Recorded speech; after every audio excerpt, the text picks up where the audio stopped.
Welcome to the 7th video on As You Like It by William Shakespeare. In this video, we shall see Act 2, Scene 1, Part A. नाटक as you like it, जिसके रचयिता William Shakespeare हैं, के 7वें video में आपका स्वागत है। इस वीडियो में हम एक्ट 2 सीन 1 भाग ए देखेंगे। The two sisters Celia and Rosalind are planning to leave Frederick's palace in the company of Touchstone to the forest of Arden. इस 7वें वीडियो में हम ये देखते हैं कि कहानी 6th वीडियो से आगे बढ़ रही है। In this video we see that the story of the play moves forward from the 6th video. The two sisters Celia and Rosalind are planning to leave Frederick's palace in the company of Touchstone to the forest of Arden. In the previous video, we have seen that Frederick has banished his elder brother, Duke Senior. And then there is a wrestling match, and then he is angry, in which Rosalind appreciates Orlando defeating Charles. अभी तक हमने देखा था कि पिछले 6 videos की कहानी में कि फ्रेडरिक ने अपने बड़े भाई ड्यूक सीनियर को बैनिशमेंट देश निकाला दे दिया है। उसके बाद वो ड्यूक बन गया। ड्यूक बनने के बाद उसने एक रेसलिंग मैच करवाया जिसमें ऑर्लैंडो ने उसके रेसलर चार्ल्स को हरा दिया था, और उसके बाद गुस्सा होकर के फ्रेडरिक रोजालिंड को देश निकाला दे देता है। Now we find that the two sisters, they are planning to leave the palace, and since they are alone and afraid of moving out alone, they seek help from Touchstone. यहाँ हम देखते हैं कि दोनों बहनें अकेले महल छोड़ने से डरती हैं, तो वो टचस्टोन जो कि रॉयल क्लाउन है उससे कहती हैं कि वो इनका साथ दे। The scene now shifts from the palace to the forest, where Duke Senior expresses pleasure with the pastoral life. Now, the story of the play moves from the location, which is as of now the palace, to the forest of Arden. And in the forest of Arden, Duke Senior is talking to his lords. यहां हम देखते हैं कि कहानी जैसे ही महल से चल करके फॉरेस्ट ऑफ आर्डन की तरफ जाती है, वहां पर ड्यूक सीनियर अपने कुछ लॉयल लॉर्ड्स के साथ बातचीत कर रहे हैं, और वो पेस्टोरल लाइफ, जो ग्रामीण जीवन है, उसकी तारीफ कर रहे हैं। He tells his supporters that he finds tongues in trees, books in the running brooks, sermons in stones, and good in everything. Now here Shakespeare says through the mouth of his character Duke Senior how he appreciates the pastoral life, and he says that he finds tongues in trees, that is, the trees are vocal. The trees, they convey message, and that message is very important because we human beings need to learn certain things from the vegetable kingdom. Books in the running brooks, and books, that is a source of information, a source of awareness. He says the running brooks also teach us certain things. Sermons in stones, then the stones, they also convey sort of religious messages or philosophical messages to mankind. and good in everything. And everything that is pastoral, everything that is rustic is full of goodness.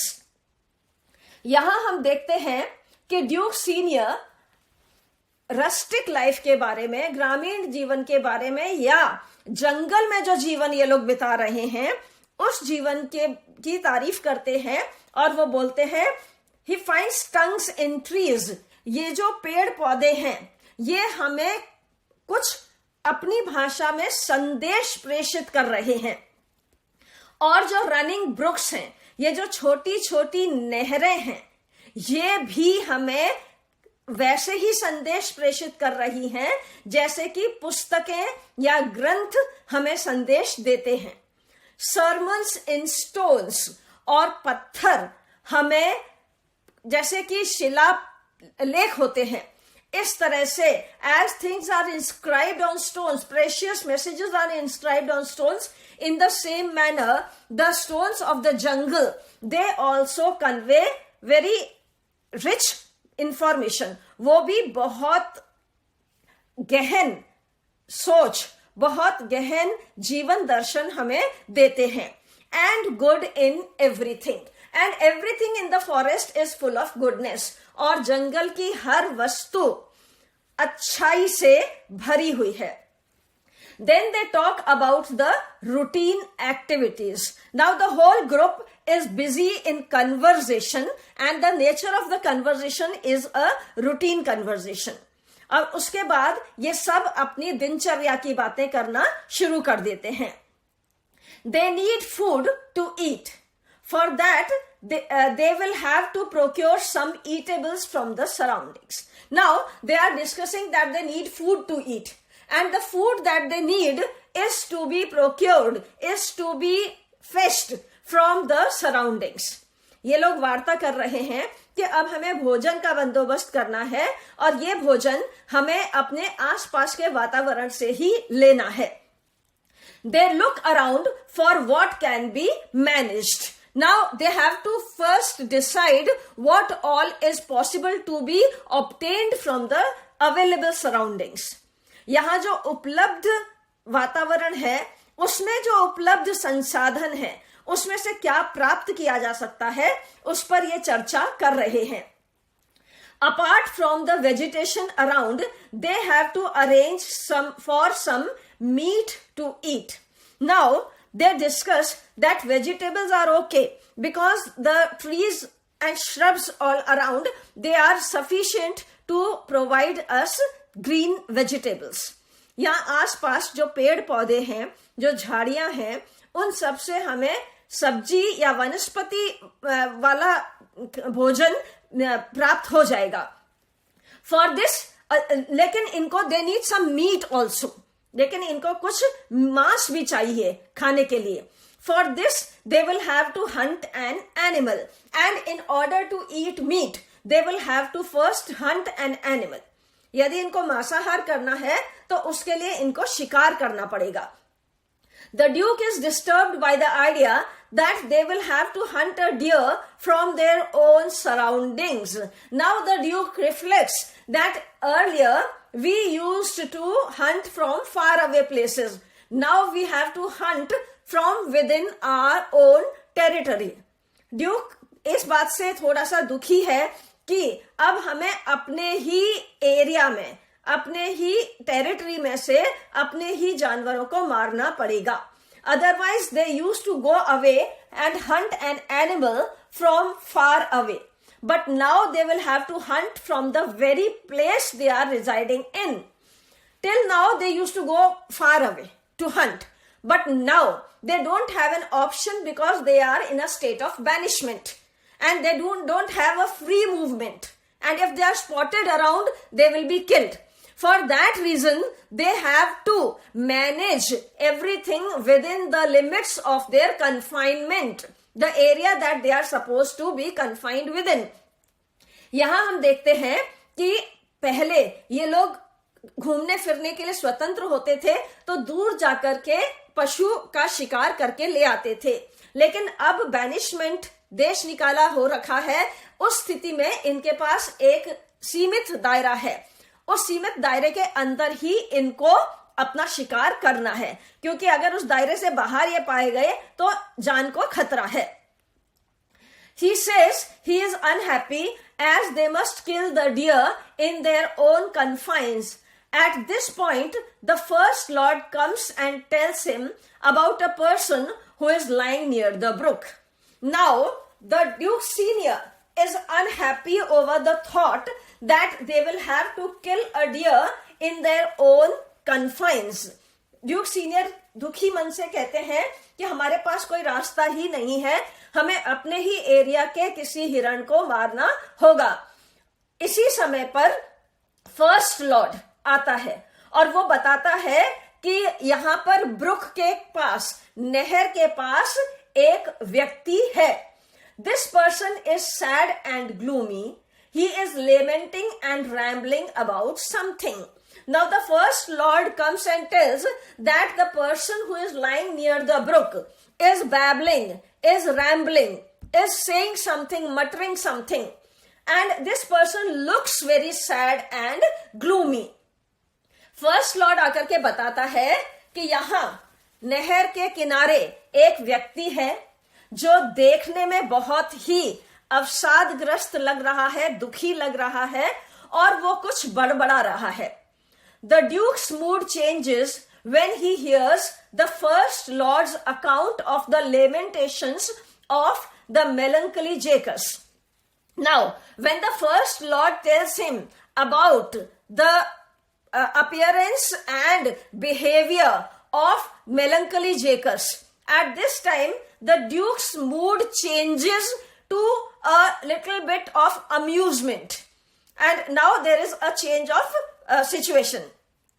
जब first Lord आकर के melancholy जेकस के बारे में बताता है तो Duke का मूड चेंज हो जाता है, रुझान बदल जाता है और वो उसके बारे में सोचने लगता है. जेकस is reflecting philosophically on the sad fate of a wounded deer. Now there is a wounded deer and Jacques is rambling, Jacques is babbling about the fate of that deer. यहां हम देखते हैं कि जेकस ने एक वुंडेड डियर को देखा है, जिसको जो घायल हो गया है ऐसे हिरन को देखा है और वो उसके बारे में दार्शनिकतापूर्ण बातें कर रहा है. Amused by Jacques' disproportionate sentimentality, the Duke asks to be brought to the spot, for he enjoys arguing playfully with Jacques. Now, the Duke hears what Jacques is saying and he is quite amused. He is quite interested about the way Jacques is reflecting, because Jacques is reflecting disproportionately.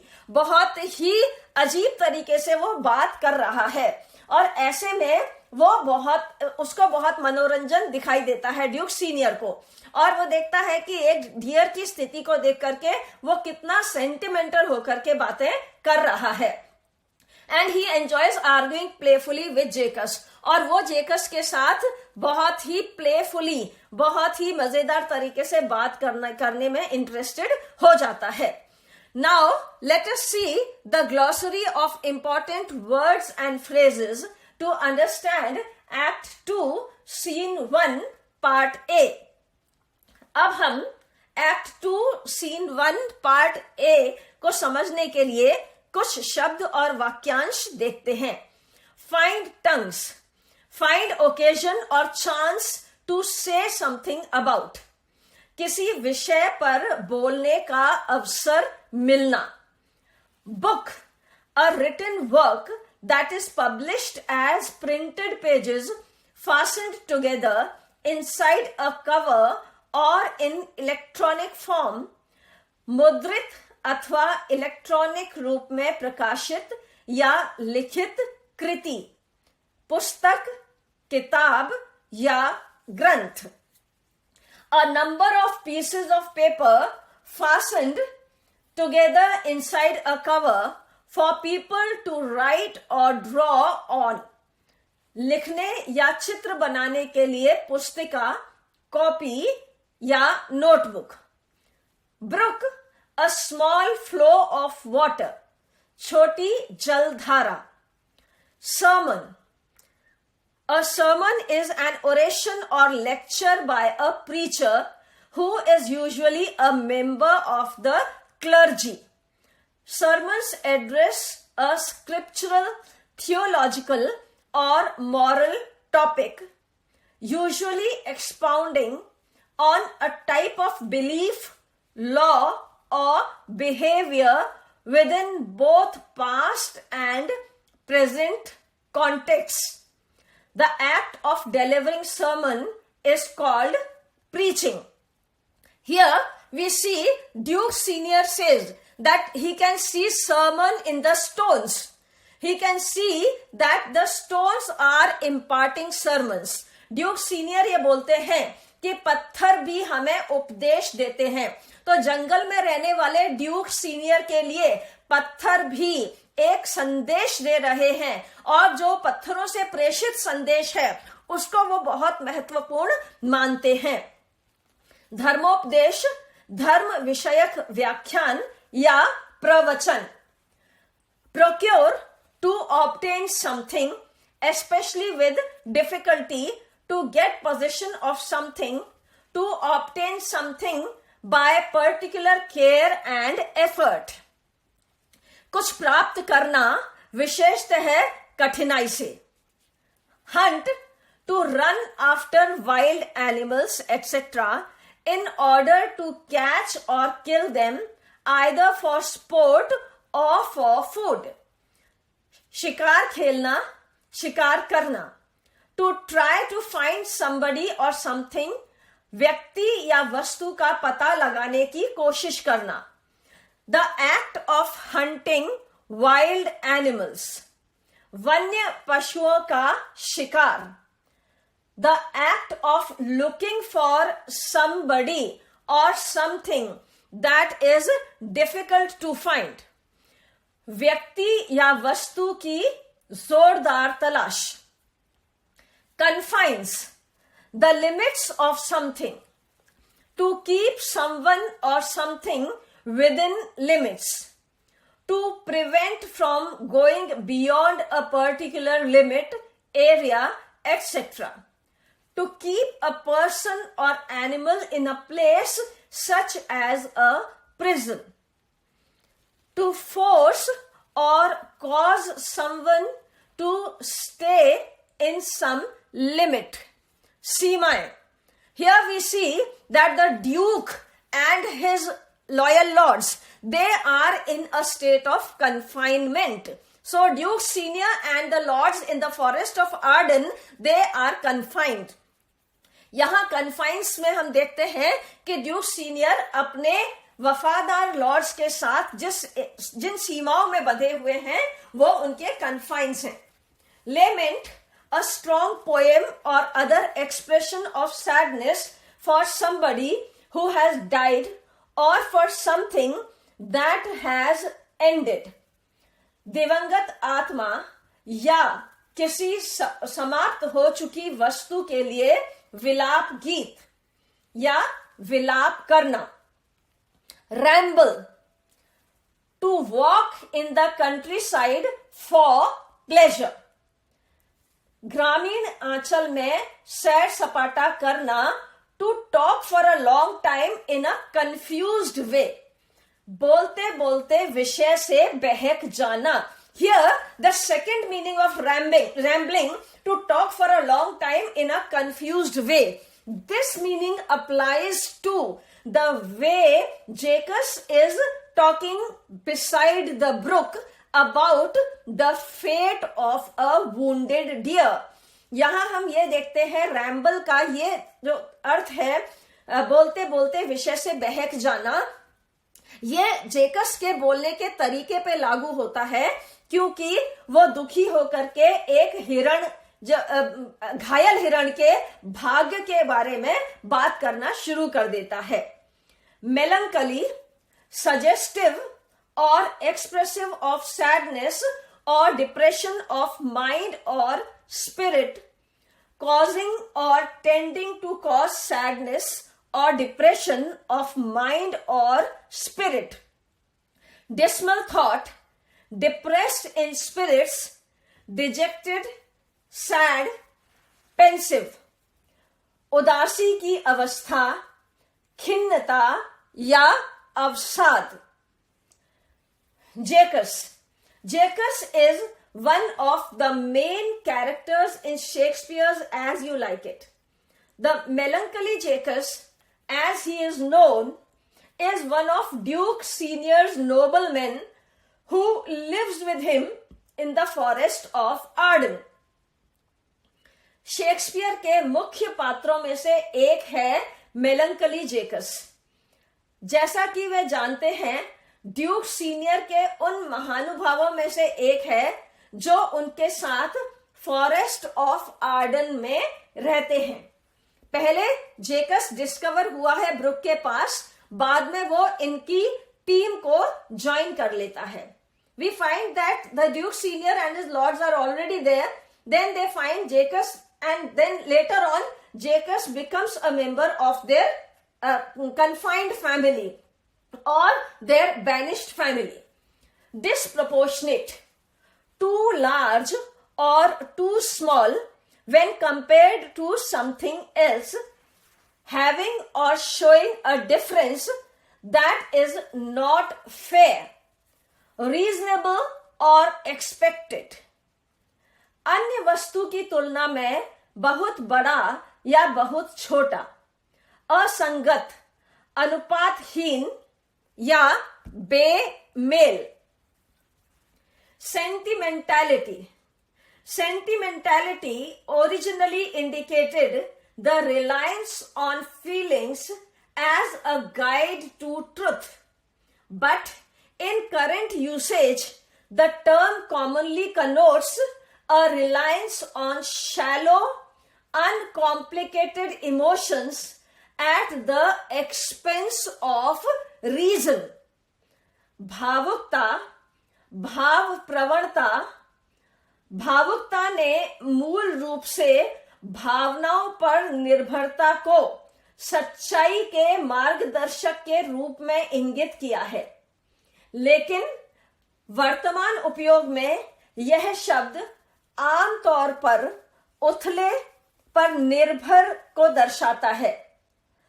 तर्क की भावनाओं को तर्क की कीमत पर. दर्शन में भावुकता मेटा एथिक्स में एक दृष्टिकोण है जिसके अनुसार नैतिकता किसी भी तरह नैतिक भावनाओं या भावनाओं में जमी है. We find that sentimentality here has been used in a very amusing way, because the disproportionate sentimentality which Jacques shows for a wounded deer is a source of mockery, is a source of entertainment to the other team members of the Duke's banished family. यहां सेंटिमेंटालिटी को जिस तरह से जेकस ने एक घायल हिरण के साथ जोड़ा है और अनुपात से बाहर बेमेल अनुपात में वो उस अपने सेंटिमेंट्स को दर्शाता है, उससे ये हमें थोड़ा सा मनोरंजक और हास्यास्पद लगता है. प्लेफुल, फुल ऑफ प्ले और fun. Sportive, frolicsome, pleasantly humorous or jesting. Done or said in fun. Not serious. Playful का अर्थ है विनोदपूर्ण रीति से कहा या किया गया, हल्का फुल्का, अगंभीर. Full of fun, wanting to play, Vinod प्रिय, विनोदी स्वभाव का, खेलने का इच्छुक. Here we have seen in the 7th video that the Duke Senior and his teammates and his group mates, his loyal lords, they are in the forest of Arden and they are talking about the merits of pastoral life, and then they land upon Jacques, who is the new character that has entered into our drama here onwards. यहां हम 7वें video में देखते हैं कि Duke senior अपने वफादार Lord's के साथ जंगल में है, वो आपस में बातचीत कर रहे हैं और अचानक से एक लॉर्ड की दृष्टि जेकस पर पड़ती है। जेकस एक नए पात्र के रूप में यहां से हमारे नाटक में एंटर हो जाता है और उसके बाद आगे ये लोग जेकस को अपनी टीम का मेंबर बनाते हुए कहानी को आगे बढ़ाते हैं। This is how Shakespeare has moved on with the team building and certain thoughts about pastoral life which have been voiced out through the mouth of Duke Senior. यहां हमने देखा कि शेक्सपियर ने ड्यूक सीनियर के मुंह से rustic life, pastoral life के तारीफ में कुछ बातें कहलवाई हैं। इसके आगे का भाग हम 8वें वीडियो में देखेंगे। See the next video for the 8th video, in which we shall see the story from here onwards. Thank you. धन्यवाद.